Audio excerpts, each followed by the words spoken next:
1 பேதுரு 5ஆம் அதிகாரத்துடைய 6வது வசனம், ஏசாயா 60ஆம் அதிகாரம் அதனுடைய 22ஆம் வசனம். எல்லாம் சேர்ந்து சத்தமாய் வாசிப்போம்.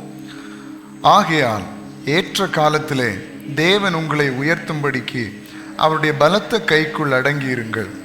சின்னவன் 1000 சிறியவன் பலத்த ஜாதியும் ஆவான். கர்த்தராகிய நான் ஏற்ற காலத்தில் இதை தீவிரமாய் நடப்பிப்பேன்.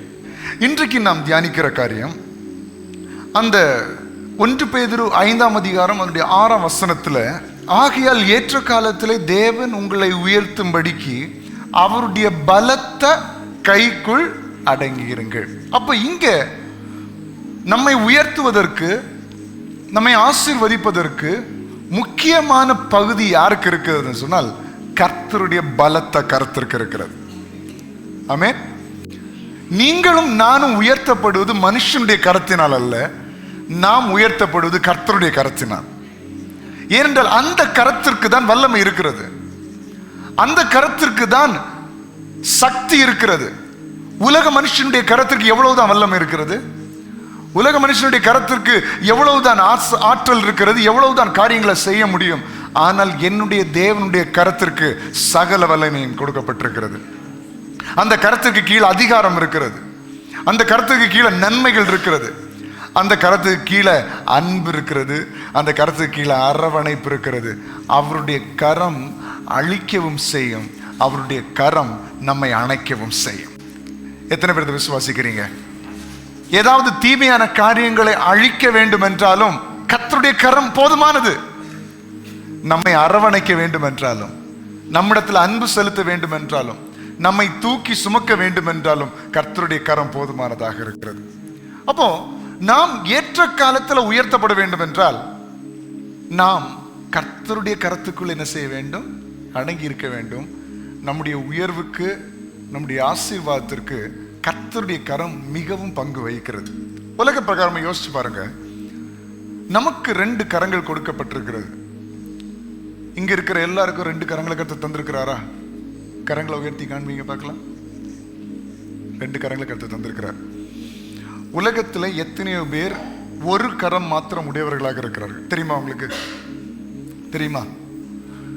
உலகத்தில் அநேகம் பேர் 2 கைகளும் 2 கரங்களும் இல்லாத அநேக மனிதர்கள் உலகத்துல வாழ்ந்து கொண்டிருக்கிறார்கள். கர்த்தருடைய பிள்ளைகளே, இந்த கரம் இல்லாவிட்டால் நம்ம எப்படி இருப்போம் நீங்க யோசிச்சு பார்த்துருக்கிறீங்களா? இந்த 2 கரங்களும் நமக்கு இல்லைன்னா நம்ம என்ன செய்ய முடியும்? எப்படி நம்முடைய வாழ்க்கை பயணிக்கும்? இன்னைக்கு எதுக்கு எடுத்தாலும் உங்களுடைய கரம் எப்படி இருக்கிறது? உபயோகமா இருக்கிறது. எதுக்கு எடுத்தாலும் திடீரென்று கண்ணில் ஏதாவது ஒரு அழுக்கு விழுந்துருச்சுன்னா நம்ம நினைக்கிறதுக்கு முன்னாடி என்ன வருது? கை வருது. கை வந்து என்ன செய்யுது? போட்டு கண்ணை கசக்கி கண்ணை வெளியெடுக்காத குறையா கண்ணை வந்து பாடுபடுத்துது. எதுக்காக? அந்த கண்ணில் இருக்கிற அந்த வலி மாறணும், உறுத்துதல் மாறணும். ஏதோ ஒரு அழுக்கு கண்ணில் போயிடுச்சு, அதை எப்படியாவது எடுக்கணும் அப்படின்னு சொல்லிட்டு. எங்கேயாவது காலில் ஒரு கொசு கடிச்சிருச்சுன்னா உடனே கரம் என்ன செய்யுது? காலுக்கு போகுது. ஒரு அடி, கொசு பறந்ததுக்கு அப்புறம் ஒரு அடி காலில் பலாரணும் விழும். நம்முடைய கரம் எவ்வளவு காரியங்கள் நம்ம நினைக்கிறதுக்கு முன்னாடி கரங்கள் வேலை செய்கிறது. ஒரு நாள் காலையில் எழும்பி உங்களுடைய கரம் 2ஐயும் பின்பதாக கட்டி வைத்து விட்டு, இல்லை இப்படி உங்க கையை இப்படி வச்சுக்கோங்க, வச்சுட்டு என்ன செய்ய முடியும் யோசிச்சு பாருங்க. ஒரு பொருளை எடுக்கணும்னா,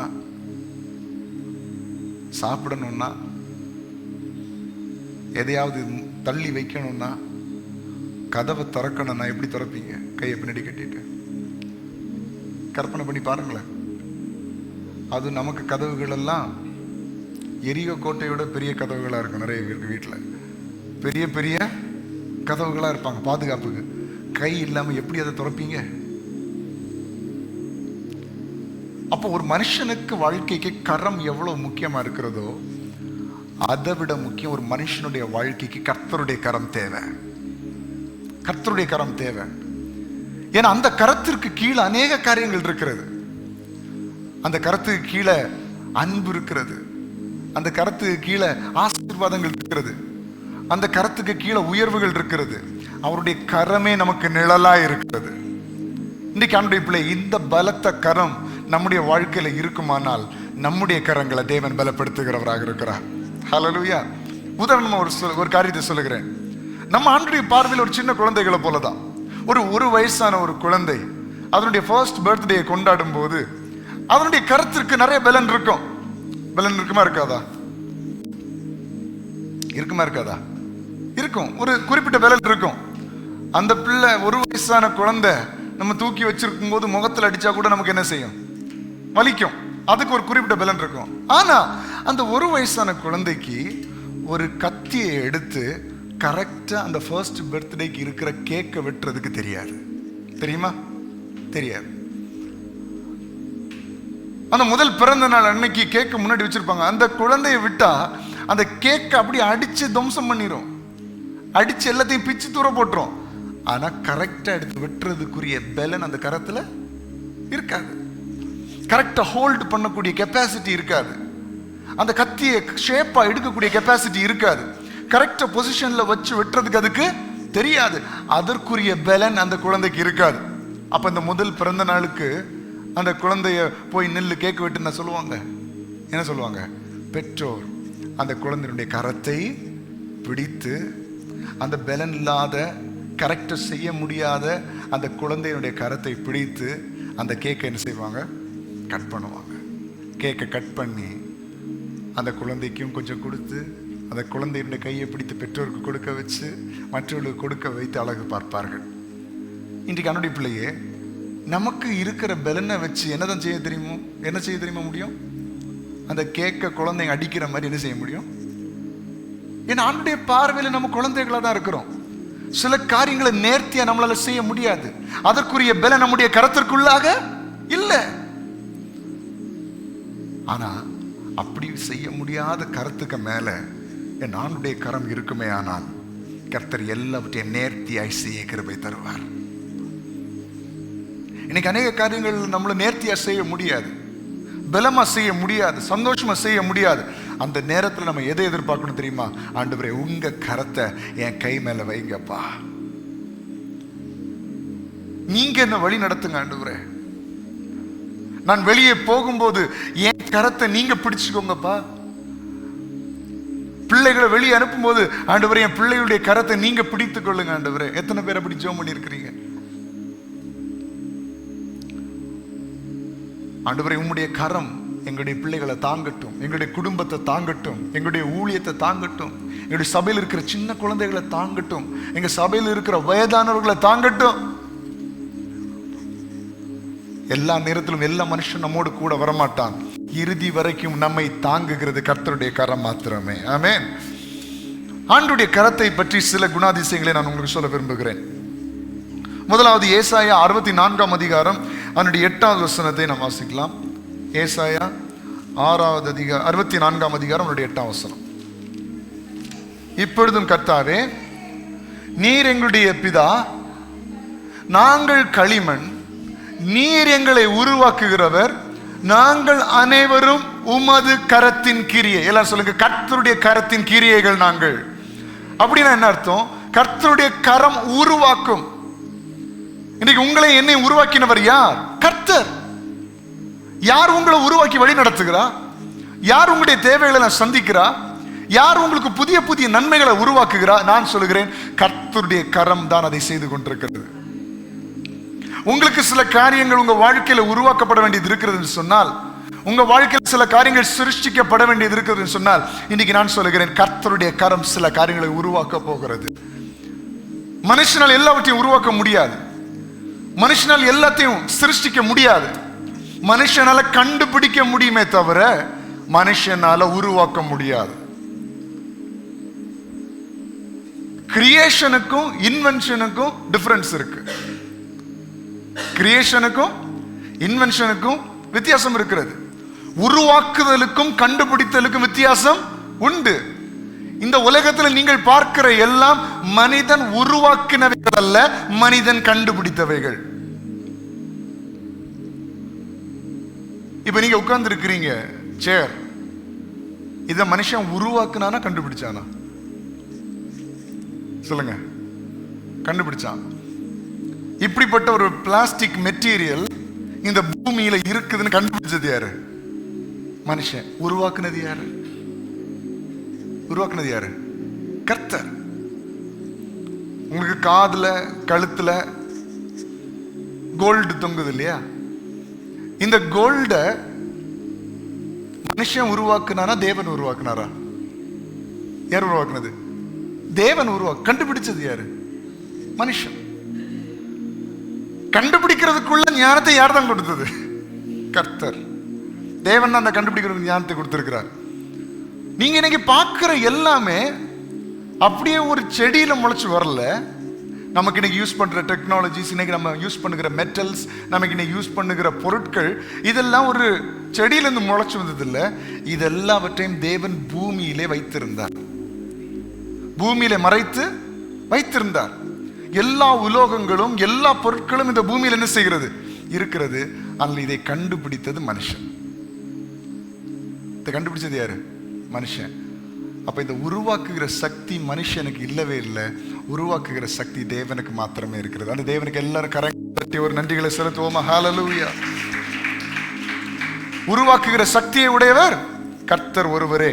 அப்ப ஆண்டுடைய பிள்ளைகளே, இன்றைக்கு நம்முடைய வாழ்க்கையிலும் ஏதோ ஒரு காரியத்தை தேவன் உருவாக்க வேண்டும் என்று நீங்கள் விரும்பினால், இன்றைக்கு ஆண்டுடைய சமூகத்தில் நீங்கள் ஒப்புக்கொள்ளுங்கள். ஏசப்பா, நீங்க உருவாக்குங்கப்பா, நீங்க உருவாக்குங்க. நீ சிருஷ்டிக்கிற தேவன், இல்லாதவைகளை போல் இருக்கிறவைகள் போல அழைக்கிற தேவன். உங்க வாழ்க்கையில எது இல்லை நினைக்கிறீங்களோ அதை கர்த்தரிடம் சொல்லுங்க. கர்த்தர் அதை உருவாக்குவார். பலன் இல்லை நினைக்கிறீங்களா? ஆண்டவரே கேளுங்க, ஆண்டவரே பலனை எனக்கு உருவாக்குங்க, எனக்கு உருவாக்கி கொடுங்க. நீர் தான் இல்லாத காரியங்களை போல, இல்லாத காரியங்களை கூட இருக்கிறவைகள் போல அழைக்கிற தேவன் நீர் அல்லவா? என்கிட்ட இல்லாததை உருவாக்குங்க ஆண்டவரே. உங்க குடும்பத்துல எது இல்லை, சந்தோஷம் இல்லையா? ஆண்டவர்கிட்ட கேளுங்க, ஏசப்பா என் குடும்பத்துல சந்தோஷம்ங்கிறது இல்லை, அதை உருவாக்கி தாங்க. என் குடும்பத்துல சமாதானம்ங்கிறது இல்லை, அதை உருவாக்கி தாங்க. என் குடும்பத்துல ஒரு நல்ல காரியமே இல்லை, எனக்கு நீங்க உருவாக்கி தாங்கப்பா. நீர் உருவாக்குகிற தேவன், நீ சிருஷ்டிக்கிற தேவன். கர்த்தர் சிருஷ்டிக்க வல்லமை உள்ளவர், கர்த்தர் உருவாக்க வல்லமை உள்ளவர். அவர் தான் நம்மை உருவாக்கி இருக்கிறார். நம்ம பார்க்கிற எல்லாவற்றையும் உருவாக்கி இருக்கிறார். இன்னும் நமக்கு தேவையானது எல்லாவற்றையும் உருவாக்க அந்த தேவனால் மட்டும்தான் முடியும். ஏசாயா 48 அதிகாரம் அதனுடைய 13 வசனத்தை வாசிப்போம். ஏசாயா 48 அதனுடைய 13. என் கரமே பூமி அஸ்திபாரப்படுத்தி என் வலது கை வானங்களை அளவிட்டது. நான் அவைகளுக்கு கட்டளையிட அவைகள் அனைத்தும் நிற்கும். அப்ப பூமியை நிலை நிறுத்தி இருக்கிறதே எதுன்னு சொன்னா கர்த்தருடைய கரம். ஹல்லேலூயா. பூமியை நிலை நிற்க பண்ணியிருக்கிறது என்னது? கர்த்தருடைய கரம். இப்படி ஒரு அந்தரத்துல பூமி தொங்கி கொண்டிருக்கிறது. யாருடைய கரத்தினால? கர்த்தருடைய கரத்தினால.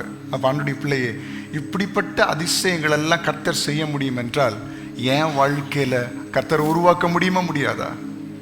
ஒன்றுமில்லாத இடத்துல தேவன் பூமியை உருவாக்கினார். ஒன்றுமில்லாத இடத்துல கர்த்தர் வெளிச்சத்தை உண்டாக்கினார்.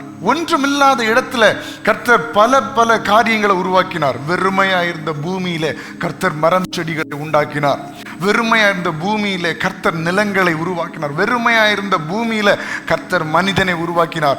வெறுமையா இருந்த பூமியில கர்த்தர் மிருகங்களையும் அழகான பூக்களையும் செடிகளையும் கர்த்தர் உருவாக்கினார். அந்த தேவன் இன்றைக்கு உண்மை உள்ளவராக இருக்கிறார்.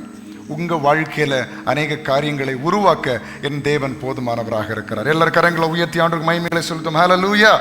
அப்ப முதல் காரியம், கர்த்தருடைய கரம் என்ன செய்கிறது? உருவாக்குகிறது. இரண்டாவது, யாத்ராகமம் 13 அதிகாரம் 3வது வசனம். ஒரு 3-4 காரியத்தை சொல்லி நாம் நிறைவு செய்வோம். யாத்ராகமம் 13 அதிகாரம் 3வது வசனம். கர்த்தருடைய பலத்த கையினால் உங்களை எகிப்திலிருந்து புறப்பட பண்ணினார். எல்லாரும் கரங்களை தட்டி ஆண்டவருக்கு மகிமையை செலுத்துவோமா? நம்ம இங்க வாசிச்சோம், அவருடைய பலத்த கைக்குள் அடங்கி இருக்க வேண்டும். 1 பேதுரு 5:6 என்ன வாசிச்சோம்? அவருடைய பலத்த கைக்குள் அடங்கி இருக்க வேண்டும். அப்போ இஸ்ரவேல் ஜனங்களை எகிப்து தேசத்திலிருந்து கொண்டு வந்தது என்னது? கர்த்தருடைய பலத்த கரம். அப்போ நீங்களும் ஏதோ அடிமைத்தனத்தில் இருக்கிறீங்களா? ஏதாவது பிரச்சனைகள் இருக்கிறீங்களா? ஏதோ ஒரு மனுஷனுடைய கைக்குள்ள, ஏதோ சாத்தானுடைய கைக்குள்ள, ஏதோ ஒரு உபத்திரவத்தின் கைக்குள்ள, ஏதோ ஒரு பிரச்சனை நடுவில் இருக்கிறீங்களா? நீங்க ஆண்டவரே உம்முடைய பலத்த கரம் என்னை வெளியே கொண்டு வரட்டும்.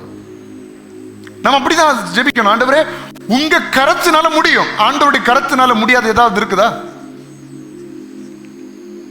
என் ஆண்டவருடைய கரத்தினால கூடாத காரியம் ஏதாவது இருக்கிறதா? இல்ல. அப்ப நம்ம ஜெபம், ஆண்டவரே உம்முடைய கரம் என்னை இந்த பிரச்சனைகள் இருந்து வெளியே கொண்டு வரட்டும்.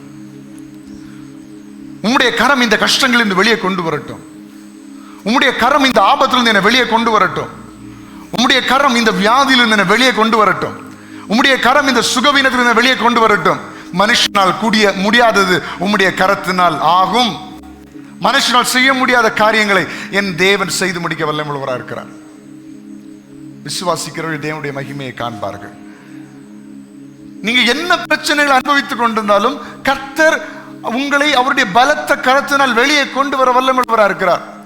பார்வோனுடைய கட்டுப்பாட்டுக்குள்ளாக, எகிப்தினுடைய கட்டுப்பாட்டுக்குள்ளாக இஸ்ரவேல் ஜனங்கள் உள்ளே ஒடுங்கி மடங்கி இருக்கும்போது அப்படிப்பட்ட பெரிய ஒரு ப்ரொடெக்ஷன்ல இருந்து கர்த்தருடைய கரம் இஸ்ரவேல் ஜனங்களை வெளியே கொண்டு வர முடியும் என்றால் நம்முடைய வாழ்க்கையின் சிறையிருப்பு ஆண்டவரால் மாற்ற முடியாதா?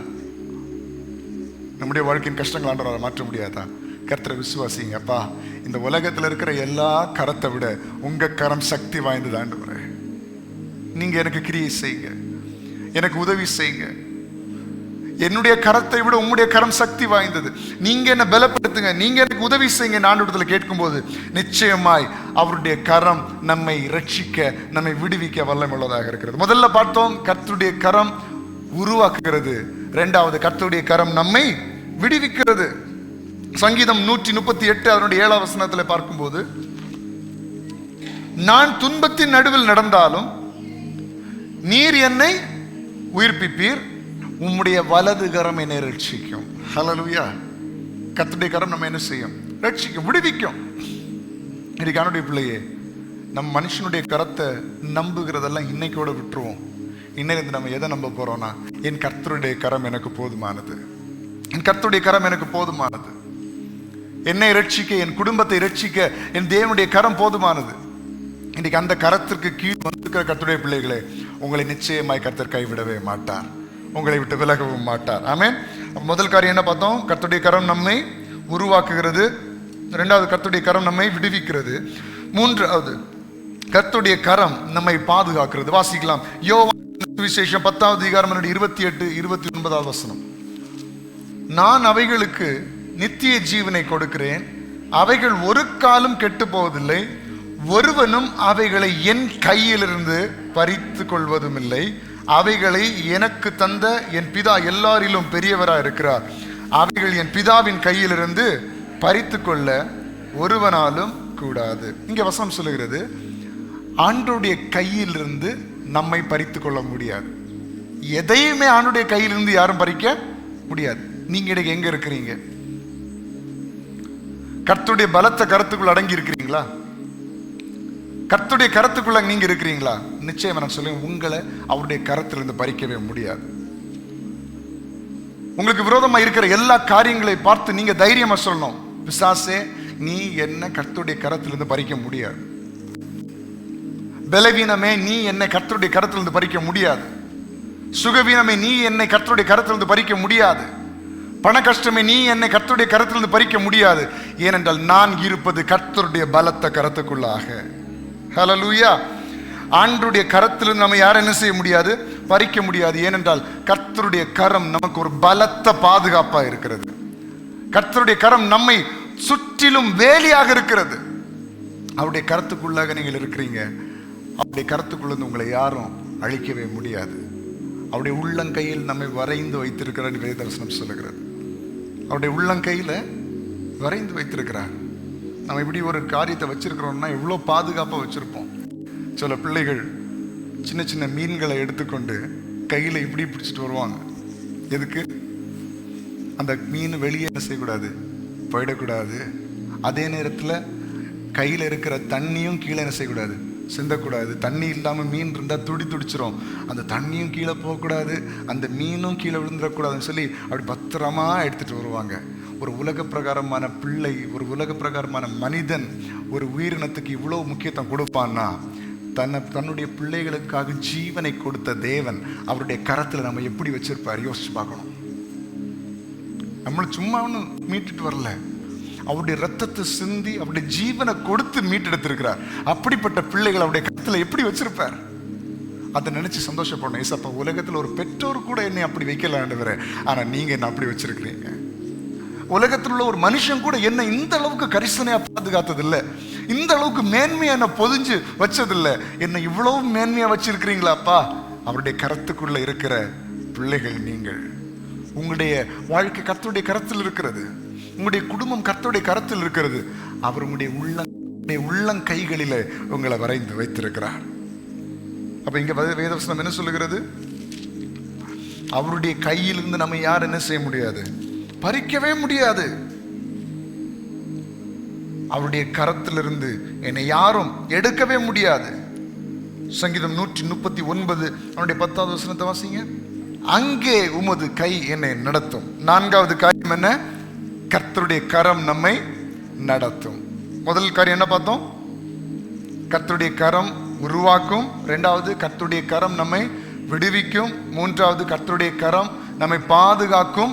4வது கர்த்தருடைய கரம் நம்மை நடத்தும். ஒரு முறை இந்த வசனத்தை வாசிப்போம். சங்கீதம் 139:10. அங்கேயும் உமது கை என்னை நடத்தும், உமது வலது கரம் என்னை பிடிக்கும். எல்லாம் சொல்லுங்க, கர்த்தருடைய கரம் என்னை நடத்தும். எல்லாம் சொல்லுங்க, சத்தமா சொல்லுங்க, கர்த்தருடைய கரம் என்னை நடத்தும். இந்த உலகத்துல கர்த்தருடைய கரம் என்னை நடத்தும். இந்த பாதையில கர்த்தருடைய கரம் என்னை நடத்தும். விசுவாசிக்கிறீங்க? என்ன வித பாதைகளா இருந்தாலும் நீங்க பயப்படவே கூடாது. கர்த்தர் நடத்துவார், கர்த்தர் பார்த்துக் கொள்வார். நம்ம மட்டும் நம்முடைய வழியை சபைப்படுத்திடணும். அது ரொம்ப முக்கியம். எப்பவுமே நான் சொல்றதுதான், நம்ம கர்த்தருக்கு இடம் கொடுத்து கர்த்தருக்கு உண்மையா இருக்கணும். மீதி எல்லாவற்றையும் கர்த்தர் பார்த்துக் கொள்வார், அவர் நடத்துவார். எப்படி இதை செய்ய போறேன்னு மனுஷன் கேட்பாங்க. அப்ப நீங்க சொல்லணும், கர்த்தர் பார்த்துக் கொள்வார், கர்த்தருடைய கரம் என்னை நடத்தும். எப்படி இந்த காரியத்தை தாண்ட போற, கர்த்தருடைய கரம் என்னை நடத்தும். எப்படி இந்த ப்ரோக்ராம்ஸ் எல்லாம் முடிக்க போற, கர்த்தருடைய கரம் என்னை நடத்தும். எப்படி இந்த கஷ்டங்கள் எல்லாம் தாண்டி வர போற, கர்த்தருடைய கரம் என்னை நடத்தும். எப்படி இந்த தேவைகளை நிக்க போற, கர்த்தருடைய கரம் என்னை நடத்தும். எப்படி இந்த கடன் பிரச்சனைகள் அடைக்க போற, கர்த்தருடைய கரம் என்னை நடத்தும். நான் என் வழியை கர்த்தருக்கு ஒப்புவித்து சரியாய் நடப்பேனே ஆனால் கர்த்தருடைய கரம் என்னை எல்லா நேரத்திலும் வழி நடத்த வல்லமையுள்ளதாக இருக்கு. ஹல்லேலூயா. ஏசாயா 41 13வது வசனத்தை வாசிப்போம். உன் தேவனாகி இருக்கிற கர்த்தராகிய நான் உன் வலது கையை பிடித்து பயப்படாதே, நான் உனக்கு துணை நிற்கிறேன் என்று சொல்லுகிறேன். அப்ப நம்ம நடக்கும் போது, நம்ம ஒரு பாதையில பயணிக்கும் போது கர்த்தர் நம்மோடு கூட வருகிறவராக இருக்கிறார். ஹல்லேலூயா. நீங்க என்ன பிரச்சனைகள்ல, என்ன சோதனைகள்ல நீங்க போய் கொண்டிருந்தாலும் சரி, கர்த்தர் உங்க கூட வருகிற தேவனாக இருக்கிறார். ஏனென்றால் நீங்கள் அவருடைய பலத்தை கருத்துக்குள் இருக்கிறீர்கள். இன்றைக்கு இந்த உபவாச நாட்களில் கர்த்தருடைய பிள்ளையே, இன்றைக்கு உங்களை ஆசீர்வதிக்க போகிறது வேற யாரும் இல்லை, கர்த்தர் தான். உங்களை நடத்த போகிறது வேற யாரும் இல்லை, கர்த்தர் தான். கர்த்தருடைய கரமே உங்களை ஆசீர்வதிக்க போகிறது. கர்த்தருடைய கரமே உங்களை வழிநடத்த போகிறது. கர்த்தருடைய கரமே உங்களை பலப்படுத்த போகிறது. ஆண்டவர் சொன்னது போல அவருடைய கரம் நம்மை என்ன செய்யும்? நமக்கு உருவாக்கும். அவருடைய கரம் நம்மை ரட்சிக்கும், விடுவிக்கும். அவருடைய கரம் நம்மை பாதுகாக்கும். அவருடைய கரம் எல்லா சூழ்நிலையிலும் நம்மை வழி நடத்தும்.